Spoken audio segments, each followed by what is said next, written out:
Hello students, welcome to online study program of Carmel School. Now we are going to study the first chapter of history, how, when and where ka second part. Okay, listen carefully. Mill thought that all Asian societies were at a lower level of civilization than Europe. तो मिल को ऐसा लगता था कि सारे जो Asian societies है वो सभ्यता के मामले में यूरोप से पीछे है. According to his telling of history, before the British came to India, Hindu and Muslim despots ruled the country. तो हिस्ट्री की जो उसकी समझदारी ये थी कि भारत में अंग्रेज़ों के आने से पहले यहाँ हिंदू और मुसलमान तानाशाहों का राज चलता था. Then religious intolerance, caste taboos and superstitious practices dominated social life. तो उसका ये कहना था कि यहाँ चारों ओर केवल जो धर्म के आधार पर जो दुश्मनी होती है या फिर जातिगत जो बंधन होते हैं, अंधविश्वास होते हैं, उसका ही सिर्फ फेमस था, वही उसका ही बोलबाला था. Mill felt could civilize India. To do this, it was necessary to introduce European manners, arts, institutions and laws in India. तो मिल की राय में ब्रिटिश शासन भारत को सभ्यता की राह पर ले जा सकता था. इस काम के लिए ज़रूरी था कि भारत में जो यूरोपियन जो शिष्टाचार है या फिर आर्ट कला जिसको हम कहते हैं या फिर उनके जो लॉज है उसको लागू किया जाए. Mill in fact suggested that the British should conquer all the territories in India to ensure the enlightenment and happiness of the Indian people. For India was not capable of progress without British help. और मिल ने तो यहाँ तक का सुझाव दिया था कि अंग्रेज़ों को भारत के सारे जितनी भी टेरिटरीज है सब पर कब्जा कर लेना चाहिए ताकि जो इंडियन पीपल्स है उनको जो नॉलेज है वो मिले या फिर उनको जो हैप्पीनेस उनको मिले. और उनका मानना था कि अंग्रेज़ों की मदद के बिना हिंदुस्तान कभी भी डेवलप नहीं कर सकता है, प्रगति नहीं कर सकता है. In this idea of history, British rule represented all the forces of progress and civilization. और हिस्ट्री की इसी धारणा में अंग्रेजी शासन जो डेवलप यानी प्रोग्रेस और सभ्यता का एक प्रतीक था. The period before British rule was one of darkness. Can such a conception be accepted today? तो जो ब्रिटिश रूल था उससे पहले इंडिया में जो था डार्कनेस मतलब क्या था, अंधेरा था, अंधेरे का दौर था. तो क्या इस धारणा को स्वीकार किया जा सकता है? In any case can we refer to any period of history as Hindu और मुस्लिम. तो अपनी हिस्ट्री के किसी भी पीरियड को हिंदू या मुस्लिम इस तरह का पीरियड कहा जा सकता है. Did not a variety of faiths exist simultaneously in this period. और इन सारे पीरियड्स में अलग अलग तरह के जो धर्म थे वो साथ नहीं चलते थे, religion. Then why should we characterise an age only through the religion of the rulers of the time. तो किसी भी युग को केवल उस टाइम के या फिर उस पीरियड के जो रूलर्स थे या फिर उनका जो रिलीजन था उनके हिसाब से हम लोगों को डिसाइड करने की ज़रूरत क्या है. To do so is to suggest that the lives and practices of the others do not really matter. और अगर हम ऐसा करते हैं तो इसका मतलब ये कहना चाहते हैं कि और के जीवन या उनकी जो लाइफ है, उनके जो तौर तरीके हैं उसका कोई महत्व नहीं होता. We should also remember that even rulers in ancient India did not all share the same faith. और हमें ये भी याद रखना चाहिए कि एंशियंट इंडिया में सारे जितने भी रूलर्स थे उनका एक ही धर्म नहीं होता था, एक ही रिलीजन नहीं होता था. Moving away from British classification, historians have usually divided Indian history into ancient, medieval and modern.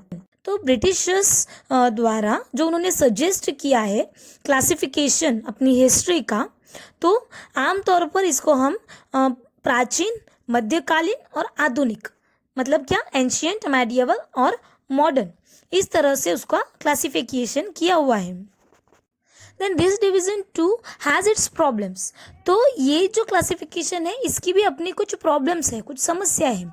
It is a periodisation that is borrowed from the west, where the modern period was associated with the growth of all the forces of modernity, science, reason, democracy, liberty and equality। तो ये जो history के ये जो part है इसको जब बांट दिया गया तो ये हम लोगों को समझ में आता है कि ये क्या है, वेस्ट से आई है, मतलब पश्चिम से आई है।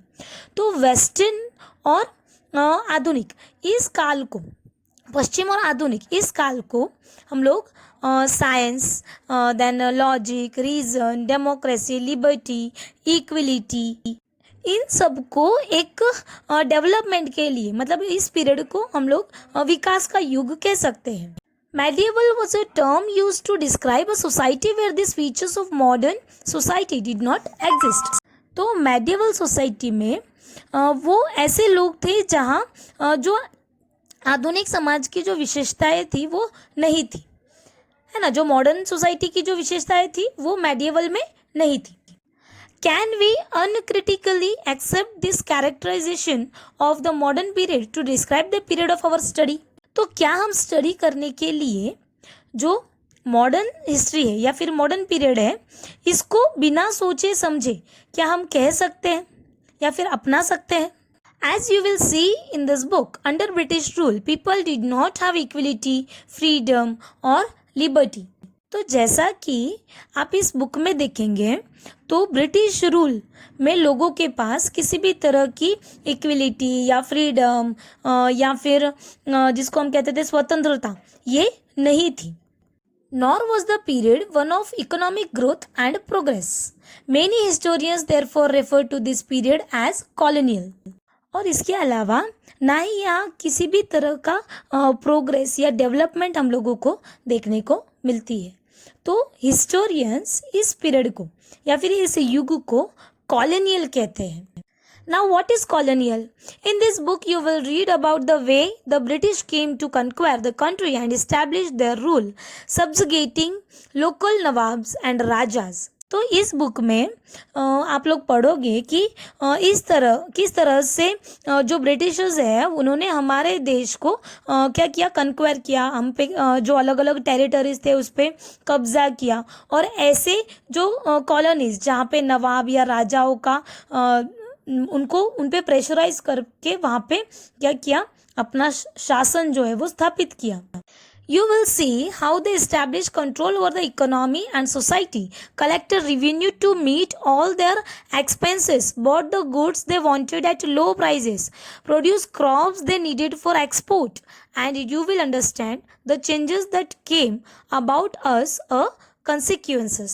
तो आप देखेंगे कि किस तरह से उन्होंने अपनी जो इकोनॉमी है वो अपनी और उसके अलावा अपनी जो सोसाइटी है उस पर किस तरह से कब्जा किया और अपने सारे जो एक्सपेंस थे, जो उनके खर्च थे उनको मतलब चलाने के लिए, वो खर्च निपटाने के लिए उन्होंने किस तरह से रिवेन्यू कलेक्ट किया, अपनी ज़रूरतों को या फिर जिन चीज़ों को वो ज़्यादा डिमांड करते थे उसको सस्ती या कम कीमत में वो खरीदते थे। फिर एक्सपोर्ट के लिए जो भी इम्पोर्टेंट या जो भी महत्वपूर्ण जो क्रॉप्स थे या जिनकी खेती कराई जाती थी उन सारी चीज़ों को वो मतलब किसी भी तरह से वो क्या करते थे, अपना फ़ायदा कैसे होगा यही वो देखते थे। और इसी का जो परिणाम हम लोगों ने देखा हुआ है, या फिर हम कह सकते हैं कि इन सब चीज़ों की वजह से हमारे जो इंडिया के कल्चर में या रीति रिवाजों में या हमारी जो इकोनॉमिकल कंडीशन में क्या क्या चेंजेस आए। And the subjugation of one country by another leads to this kind of political, economic, social and cultural changes we refer to the process as colonization। तो इस तरह के चेंज को या बदलाव को जो कि political, economical, social and cultural जो बदलाव है इसको हम कहते हैं colonization। You will however find that all classes and groups did not experience this change in the same way. That is why the books is called our pasts in the plural। तो तुम लोग समझ जाओगे कि ये जो सारे class या फिर जो ग्रुप्स बनाए हुए हैं इनको एक ही तरह से एक्सपीरियंस नहीं किया गया है, अलग अलग तरह से किया गया है। और इसीलिए इस बुक को नाम दिया गया है our pasts in the plural, मतलब कि प्लूरल में आवर पास्ट मतलब हमारे जो अलग अलग तरह के पास्ट हैं, अलग अलग तरह के अतीत हैं. Now how do we know, तो हम किस तरह से जानते हैं. What source do historians use in writing about the last 250 years of Indian history? तो जो इंडियन हिस्ट्री है हमारी, जो पिछले 250 साल का जो इतिहास है वो लिखने के लिए जो हिस्टोरियंस है वो किन सोर्स का इस्तेमाल करते हैं. Administration produces records. One important source is the official records of the British administration. तो ब्रिटिश एडमिनिस्ट्रेशन द्वारा जो गवर्नमेंट रिकॉर्ड जो होता है वो हिस्टोरियंस को उनका एक इम्पोर्टेंट सोर्स है हिस्ट्री को जानने का. The British believe that the act of writing was important. तो ब्रिटिशर्स का ये मानना था कि वो हर किसी चीज़ को लिखना बहुत ही क्या है ज़रूरी है. Every investigation, instruction, plan, policy, decision, agreement had to be clearly written up. तो जितने भी इंस्ट्रक्शन होते थे, प्लान होते थे, देन पॉलिसी डिसीजन होते थे, इन्वेस्टिगेशन होते थे, वो सब कुछ वो लोग क्या करते थे, लिखते थे. Once this was done, things could be properly studied and debated. This conviction produced an administrative culture of memos, notings and reports. तो इस तरह से इस पर जब चर्चा की जाती है तो ये जो हिस्ट्री है उसको स्टडी करने के लिए बहुत ही मतलब प्रॉपरली उसको स्टडी करने के लिए बहुत ही हम लोगों को मदद करता है. Then the British also felt that all important documents and letters needed to be carefully preserved. तो ब्रिटिशर्स को ये भी लगता था कि जितनी भी जो डॉक्यूमेंट्स है वो उसको संभाल कर रखना ज़रूरी है. So they set up record rooms attached to all administrative institutions. और इसीलिए ये रिकॉर्ड मेंटेन करने के लिए वो एक अलग से रूम भी बनाते थे, मतलब अलग से उसके लिए जगह बनाई हुई थी. The village tehsildar's office, then the collectorate, the commissioner's office, the provincial secretariat, the law courts, all had there record rooms. तो ये सारे जो थे वो रूम्स मतलब जैसे विलेज तहसीलदार का ऑफिस है, देन कलेक्टरेट है, कमिश्नर के ऑफिसेज हैं. Okay, then specialized institution like archives and museums were also establish to preserve important records. और उसके अलावा इन रिकॉर्ड्स को मेंटेन रखने के लिए उन्होंने आर्चिव्स और म्यूजियम्स भी बनाए हुए थे. Letters and memos that move from one branch of the administration to another in the early years of the 19th century can still be read in the archives. तो 19वीं सदी की शुरुआत में जो जो उनके ब्रांचेस एक जगह से दूसरी जगह जो भी भेजे गए उनके जो डॉक्यूमेंट्स थे या फिर रिकॉर्ड्स थे वो आज भी हम आर्चिव्स में देख सकते हैं, उनको पढ़ सकते हैं. You can also study the notes and reports that district officials prepared और the instructions and the directive that were sent by officials at the top to provincial administrators. तो इन सारे रिकॉर्ड्स को आप स्टडी भी कर सकते हो, जो भी डिस्ट्रिक्ट ऑफिशियल्स ने प्रिपेयर किए हुए थे उनके जो भी इंस्ट्रक्शंस, जो भी ऑफिशियल्स जो थे उन सबको हम आज भी पढ़ सकते हैं. Now surveys become important. The practice of surveying also become common under the colonial administration. तो जो colonial administration था उसमें सर्वे जो करना या फिर हम उसको कहते हैं सर्वेक्षण करना ये भी बिल्कुल कॉमन हो चुका था.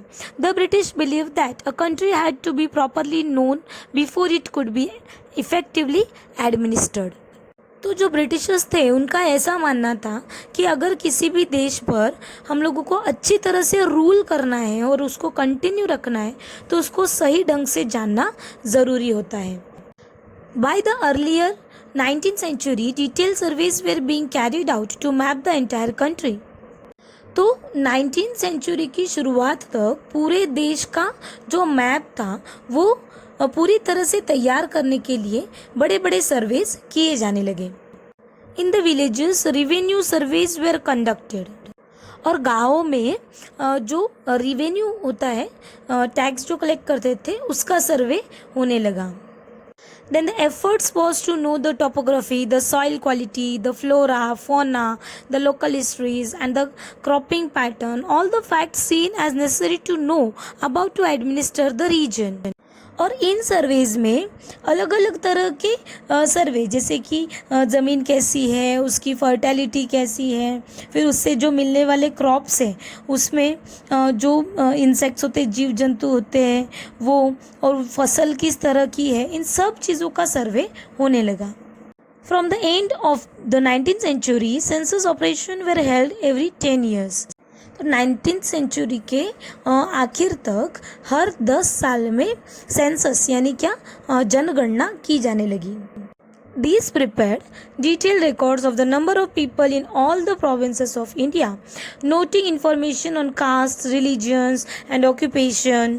तो इसी सेंसस यानी जनगणना के ज़रिए भारत के सभी टेरिटरीज़ में या फिर प्रांतों में रहने वाले जो लोग थे उनके नंबर, देन उसके अलावा उनके कास्ट, उनका जो रिलीजन है, फिर कौन से इलाके में वो कौन सा ऑक्यूपेशन मतलब उनका व्यवसाय कौन सा है, इसकी जानकारी इकट्ठा की जाती थी.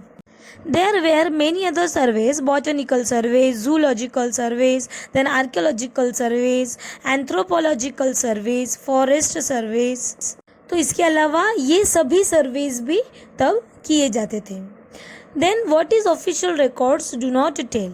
From this vast corpus of records, we can get to know a lot.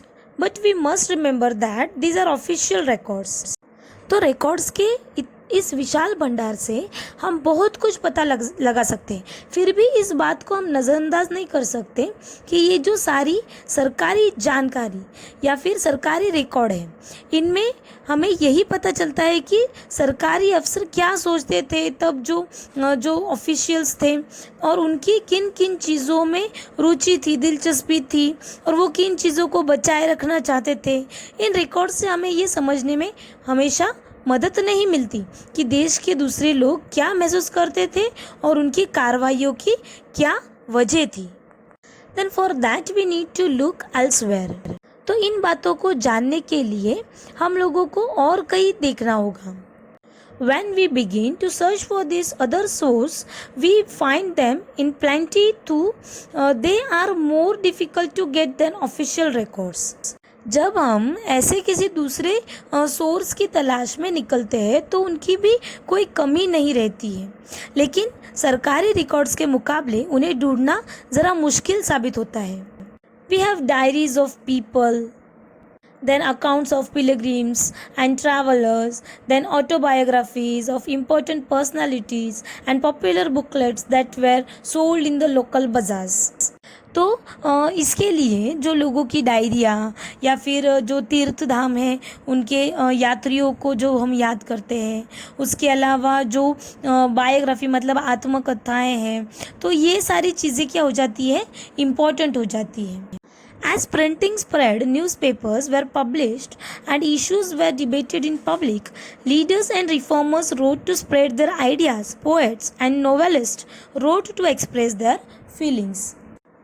तो जैसे जैसे जो प्रिंटिंग ज़्यादा स्प्रेड हुई तो वैसे वैसे जैसे न्यूज़पेपर यानी अखबार छपने लगे, उसके अलावा जो तब जो नॉवलिस्ट या फिर जो रिफॉर्मिस्ट थे उनके जो विचार थे वो ज़्यादा फैलने लगे. देन जो कवि या फिर जो उपन्यासकार थे उनकी भावनाओं को जो वो व्यक्त करते थे उसके लिए वो क्या करते थे, बुक्स लिखते थे. Then all these sources, however, were produced by those who were literate. From these, we will not be able to understand how history was experienced and lived by the tribals and the peasants, the workers in the mines or the poor on the streets. Getting to know their lives is a more difficult task. मतलब ये सारे जो source हैं ये उन लोगों ने रचे हैं जो पढ़ना लिखना जानते थे. तो इनसे हम यह पता नहीं लगा सकते थे कि तब जो ट्राइबल्स यानी आदिवासी या फिर किसान थे या फिर जो माइंस में काम करने वाले जो मजदूर, देन सड़कों पर जो ज़िंदगी गुजारने वाले जो गरीब, वो किस तरह का अनुभव कर रहे थे, ये हम नहीं जान सकते. Yes, this can be done if we make a little bit of effort. When you read this book, you will see how this can be done. तो अगर हम थोड़ी और कोशिश करें तो हम इस बारे में भी जान सकते हैं. जैसे जैसे आप इस किताब को आगे पढ़ेंगे तो आपको ये बात समझ में आने लगेगी. ओके. तो इसी के साथ वी कंप्लीटेड दिस चैप्टर।